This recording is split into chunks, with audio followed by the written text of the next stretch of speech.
Hello, I'm Luke, the Hard Times guy. It's been a little while since I made a video. I've tried to make a couple of them in the last week or two, but it didn't work out good for me. And you know, we're living in a topsy-turvy world.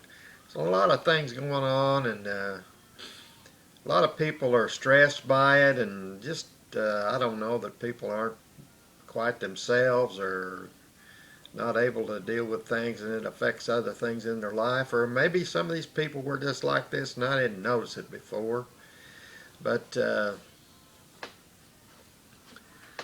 sometimes we get to the place where we just have to stop and take care of matters, or figure out how to just let them go. And that's kind of where I am right now with a couple of things, and I've been trying to take care of them. And I'm going to make a last-ditch effort today to placate some of the grievances that I've created for myself with things that I've done here recently. You remember, probably in the last video I made, we met Henrietta Henry. And Henrietta, I told you, was the mother of the twins, Ray Bob and Jaybird Henry. And one of the things that I had mentioned during that video was Henrietta's tattoos.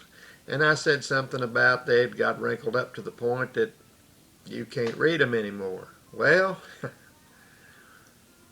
Henrietta, she saw that video and she took offense at what I said about her tattoos. And so she called me in outrage, and I couldn't even tell what she's talking about to start with. She's so flabbergasted with, and her language is pretty salty, and you know, I finally got her calmed down enough to talk to me in a tone where I could understand part of what she was saying, and I figured out that she was upset with what I'd said about her tattoos. She told me she had hired an attorney, and turns out it was Lewis Merriweather. He called me later too with a threat of a lawsuit, but he knows that I know he's not a lawyer, but she don't know that. She thinks Lewis is she thinks he's a lawyer, and so she's hired him to threaten me and get some kind of justice for what I said about her tattoos. And then the twins, they're threatening me with bodily harm. And you'd think that I could just laugh this off, but I need to stop and tell you about the Henrys. When you get crossways with one of them in what they consider a serious way, then you got to deal with all of them. And it don't matter what started the thing. It can escalate into something that's real ugly. And and I've witnessed that, and heard stories about it that I didn't witness, and so I have to take that seriously. Just to illustrate that point, I'm going to tell you about the ball peen hammer incident that just about everybody knows about. Jaybird and Ray Bob was headed to the pool hall one day, and they pulled in behind the pool hall there, and little parking lot that's off the alley behind the pool hall. They pulled off in there, and they got in some kind of argument about something, and things escalated, and they got to fighting with one another. And they fight fiercely amongst themselves quite frequently. But this thing got so ugly that one of them, I can't tell you which one it was, got hold of a ball peen hammer. And once that happened, he started getting the best of the fight, and there's a wallering around in the front of the car there, and the one that didn't have the hammer, he got his leg halfway out the window, and the one that had the hammer, he hit the power button and run the the window up and trapped him by the ankle where he couldn't get away. And then the door got kicked open, and it got really ugly. He was out there beating on him, and he'd been wailing away at him, broke several ribs, uh, broke an eye socket, knocked some of his teeth out. He was in awful shape, and still going at it. He got him by the hair and got his head down between the door thing and the front seat, and was trying to hit him in the head with that ball peen hammer. And meantime, during all this, somebody, a passerby, had seen what was going on. They called the police, and then a guy that lived in the apartments there on J Street behind the pool hall, he come into his parking place, and he seen what was happening. And the one with the hammer, he tried to hit him in the head with it. He missed a couple of times, broke the window and broke the thing on the door latch. And so he come over there, and he seen a snow shovel leaning up against the back entrance to his apartment. He grabbed that snow shovel, come over there, and hit him in the back of the head with the snow shovel, and knocked him about unconscious, got him off of him.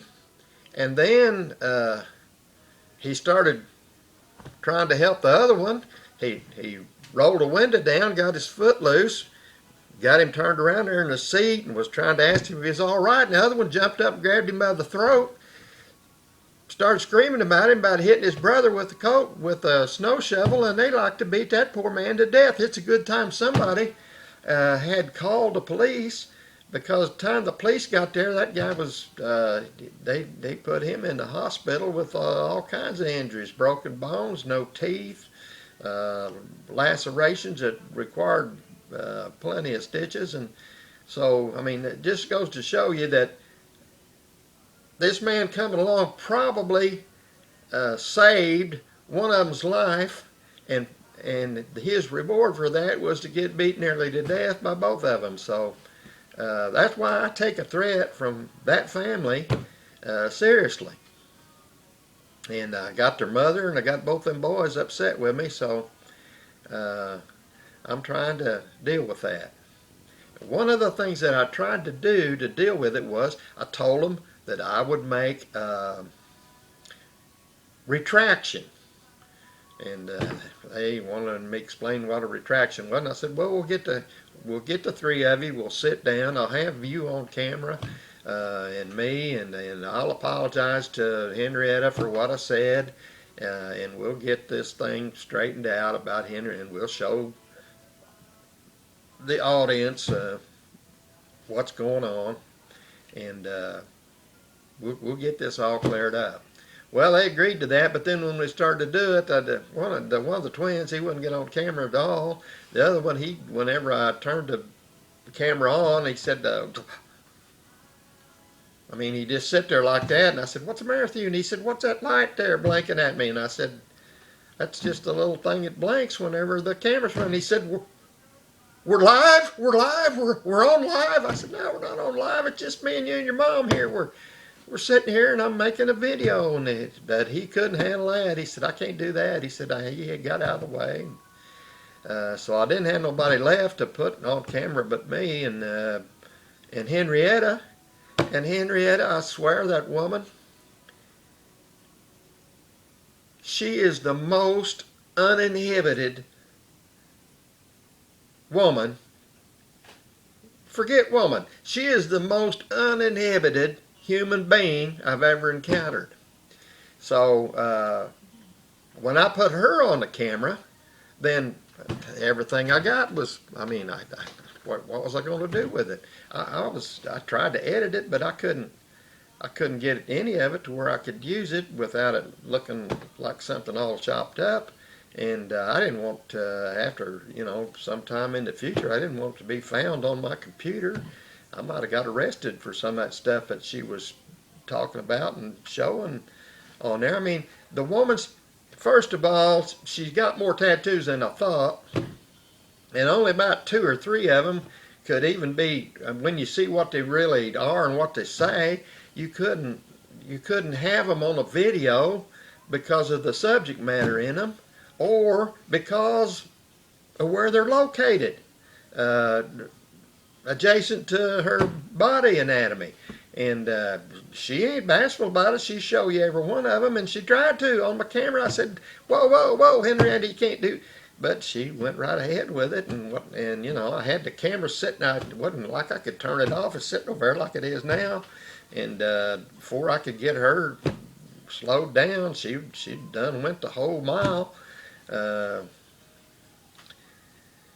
so that video, which was going to be last week's video, I mean, you're not going to see that. I got rid of that thing. I couldn't even have that on my camera. If there was some way I knew to erase it to make sure it never found, like a Hillary Clinton email or something, and I'd do it, but I'm, you know, not technically astute enough to do that. So what we ended up with is, I think I could probably tell you about 2 of her tattoos, and the rest of them, they're just going to have to be a mystery.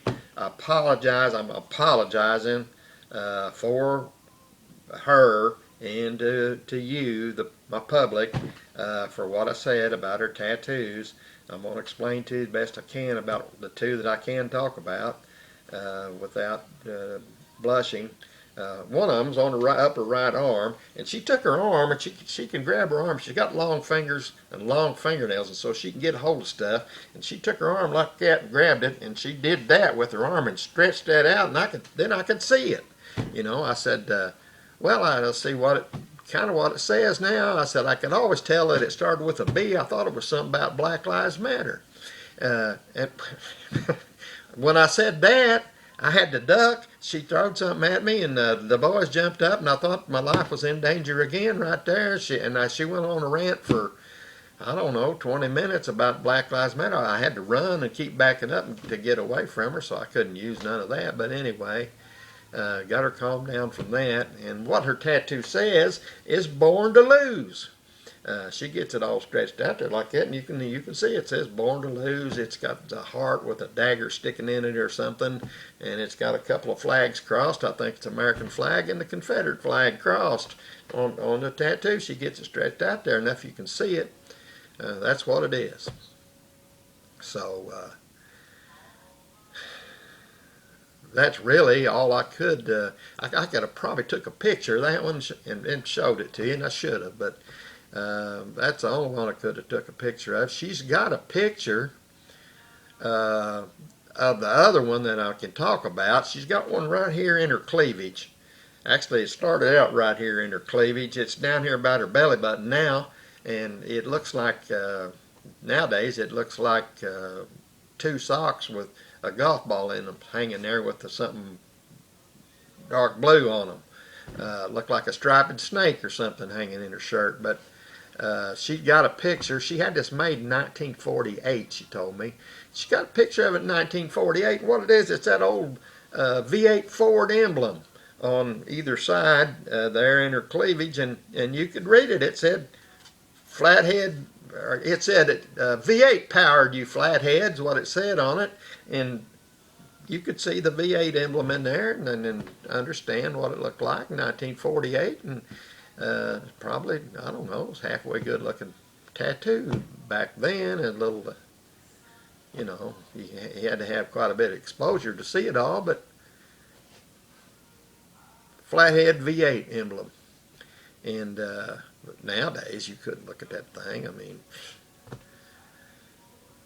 she even told, she had another picture she showed me, and I couldn't show you that one because she didn't have no shirt on. She had that thing redone in 1962. The original one was just blue, like, you know, no color in it, just a blue tattoo like them old tattoos were. And then in 1962, it was starting to, you could see that it was going to sag out of shape eventually, but she had some color added to it, and I think something, a couple little hearts or roses or something put on the underside of it. But the picture she made of that, she just standing there like this. She ain't got no shirt on at all. I couldn't put that on a video. So anyway, that's where we got with the tattoos, and that's what happened to the video I was trying to make last week. I couldn't put that video on. And I hope that when I put this one out there with the apology and the explanation of what's going on, that they don't take a shot at me or something like that. But one of the things that did happen, and I'm not going to go into that a great deal, I'm just going to promise you that it's going to happen, that I'm going to talk about it in the next video, I hope. And I don't know whether I ought to do this or not. I hate doing this because it puts me in a obligatory place where I got to do something that sometimes it turns out I don't want to do. But I think I have to mention, I learned a new term.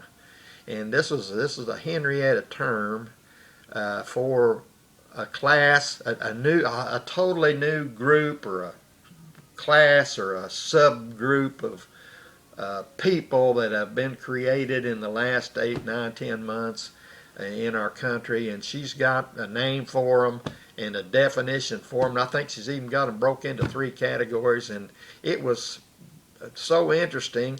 I wished I could have cut that part of the video out, but it was all intermingled with that other stuff and I couldn't do it. She calls these people COVIDites. And, the COVIDites! The COVIDites are here! They're everywhere! You know, she...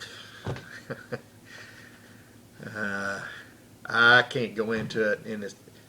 In an upcoming video, probably the next one, look for that word, COVIDites. The COVIDites are here, the COVIDites are coming, and I'm going to talk to you about the COVIDites and basically what Henrietta had to say about them.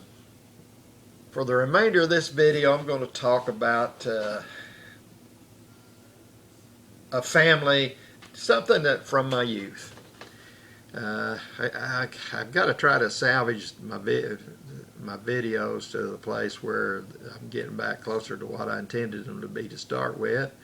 And my oldest daughter, she gets plumb aggravated at me when I have a video like this one that just doesn't deal with anything but these morons that I somehow got involved in my videos with. But she wants to hear family stories, and she wants to see family history, and she wants to have documentation of things that have to do with our family.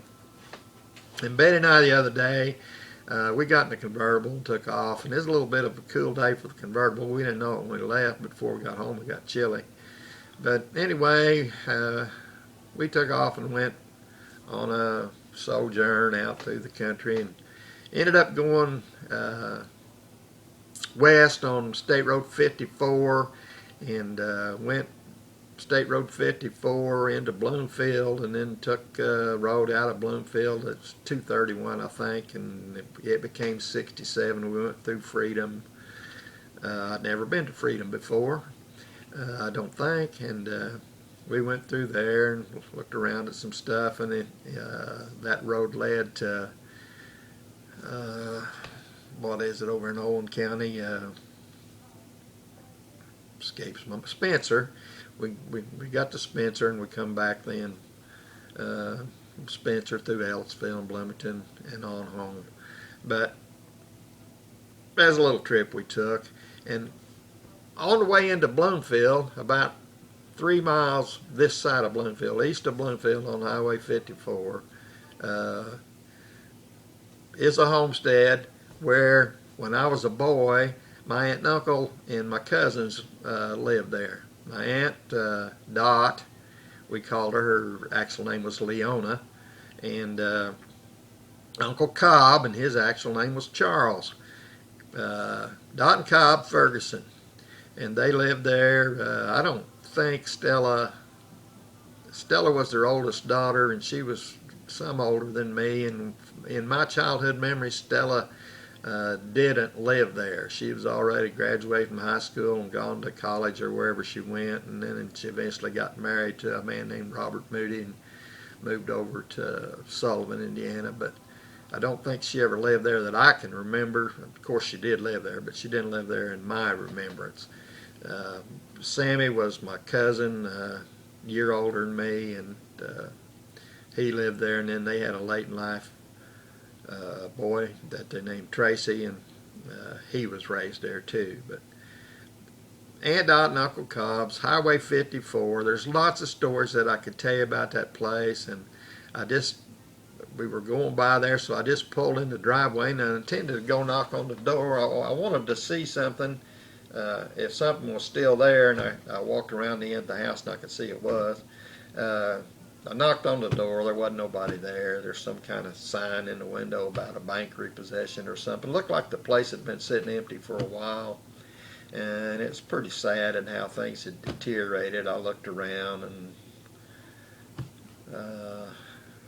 remembered it from my youth and looked at it now. And of course, everything like that wasn't near as big as I remembered it being, but they've added buildings and things, changed things around a little bit that makes it even smaller. There was, in that 1 yard east of the house, we used to play baseball there, and you couldn't play ping pong there hardly. It ain't big enough. But what I went to look to see if was still there was Aunt Dot's outhouse.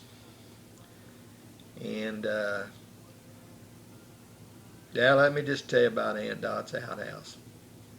Uncle Cobb and Aunt Dot had an outhouse about, I don't know, maybe 25, 30 yards from the house. Went out the back door, started down the hill. There was I think there always, in my remembrance, there always was like a sidewalk that went to it. And then I think the sidewalk wide before it got there and went around this way to another building down there that Uncle Cobb used for, it might have been originally a smokehouse or something like that, but he ended up using it for storage and for a kind of like a shop. But Aunt Dot's outhouse was out there, and they had indoor plumbing. The time I remember, by the time I was old enough to remember Aunt Dot's and to go there and to remember what I saw when I went there, and I spent a lot of times in the summer I'd go there and spend a week just to play with Sammy and be at Aunt Dot's for a week in the summertime. But in all my remembrance of Aunt Dot and Uncle Cobb's place, they had indoor plumbing and a bathroom in the house. And the outhouse, I don't know whether it could have even still functioned as an outhouse. I don't remember where the seat was even still in there. It might have been removed, but for some reason I think it was. I think it was a one-holer, and I think it was still all there. But on the outside, the place was immaculate. It was the brightest, shiniest, well manicured, taken care of outhouse you ever seen. I think Aunt Dot must have painted it twice a year or something. I think she painted it in the spring and in the fall, maybe. I don't know, but it was shiny white and always immaculate and clean.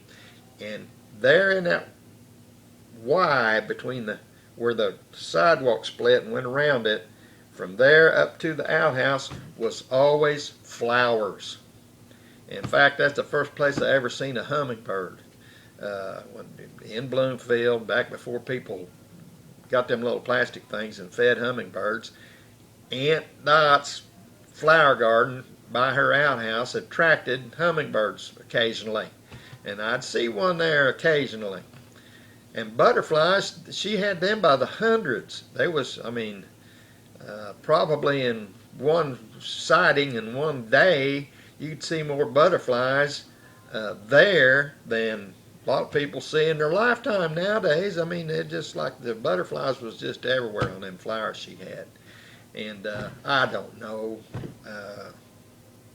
what kind of flowers they all were, but I'm going to tell you that they were like a waterfall coming off of that outhouse. They were up against the outhouse. She most generally always had sunflowers, and they grew up even above the roof of the outhouse, back against it. And then the next group of flowers would be a flower that was not as tall as a sunflower, but got up there pretty tall, like uh, black-eyed Susans and those purple-looking flowers that look like black-eyed Susans, but they're not. They're purple and they got a different. They're a little bit bigger and a little bit different color and different shape, and then maybe daisies in front of that, and then maybe pansies or some kind of flower that petunias, I don't know, the kind that had a vine low to the ground, and it just cascaded off from the roof of that outhouse down to uh, the juncture of those sidewalks as they formed that Y and went around. Uh, Aunt Dot, in the summertime, had that flower garden next to her pristine outhouse. And it's something that I always remembered. And then the other thing that I remembered about it, and back then, I remember what I just described to you because it was there and I have a memory. It wasn't something that was important to me at the time. I thought butterflies was just everywhere. She had more of them than most people, but you could see butterflies, the big pretty ones, about anywhere when I was a kid. She just had more of them than most people. Hummingbirds, I didn't see them too often, but you could most generally see one if you paid attention there. And but my real attraction to that outhouse was my cousin, a year older than me, Sam. He had a whole assortment of, I'm going to guess they were Buddy L's. I didn't know at the time, but they were pressed steel trucks and bulldozers and road graders and steam shovels with a little crank and a string. Just really cool pressed steel toys like that, the likes of which I never owned as a child. And so I just loved getting in that outhouse. That's where they kept them. They kept them in there. I don't know why they were in there. Probably they got dirty, him playing with them. Aunt Dot didn't want them back in the house, so they kept them toys out there in the outhouse. And I don't know either why Sammy never wanted to play with them. I would have played with him every day if we could have, but he's always wanted to go off and do something else. But there's his toys, and he could play with them anytime he wanted to, and he'd always had them. I never had toys like that. And so at least once a day, I wanted to open that outhouse door and look at them toys. I tried to get him out and play with them, but we didn't always play with them. Sometimes he'd put up with me for a little while, and we'd gum around with them trucks and them other toys. But that was my main attraction. I wish today I had every one of them toys because like I say, I don't. As a little boy then, I didn't know what a Buddy L was and didn't care. Later on, they had Tonka made stuff like that, but these were pre-Tonka trucks, and if I'm guessing, they were probably Buddy L's. I wished I had every one of them today. If I had them, they'd be on a shelf over there or something. In fact, in the house, up on the top of one of my cabinets, I've got one of them old trucks like that. It's a pickup truck, an old Buddy L pickup truck that from the 40s probably, sitting up on one of them cabinets. It's just one of them things that I never had one like that as a kid, and when I got old enough to have me one of my own, I went and found one that was in pretty good shape and bought it, and tight as I am, it's hard to, I mean, them things, they bring more money, I'm sure, than they're worth, but I got one, and it sits up there, and it reminds me of that time when I was a boy, and Aunt Dot had a pristine white outhouse with all them flowers on the east side of it, and in that outhouse were all them trucks that I enjoyed playing with. Well, I walked around the end of the house the other day. Betty and I are sitting there. I'm going to show you some pictures of the place. Probably I've already showed them to you during this video. But I walked around the end of the house, and there, lo and behold, that outhouse is still there. I'm not even going to tell you what it looks like. I'm just going to let you look at the picture of it. It don't look nothing like it did when I was a kid. A lot of that other stuff's changed too. But the memory of that outhouse is, I still have it, the memory of the outhouse when I was a boy, and it's a sad thing to look at what it is now, and you'll see what I mean when you see the picture if you haven't already. I'm a hard times guy. Like I said, watch my videos, subscribe to my channel. I'm going to try to get back to what I started with stuff like this Aunt Dot story. I got lots of stories about her and about Uncle Cobb. I'm not going to elaborate any more than that right now, but there'll be more stories coming about them because they were special people in my life.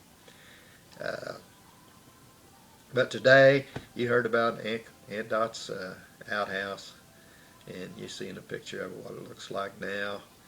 And in the near future, you're going to hear about the COVIDites, but you're also going to hear about other stories like this about my life.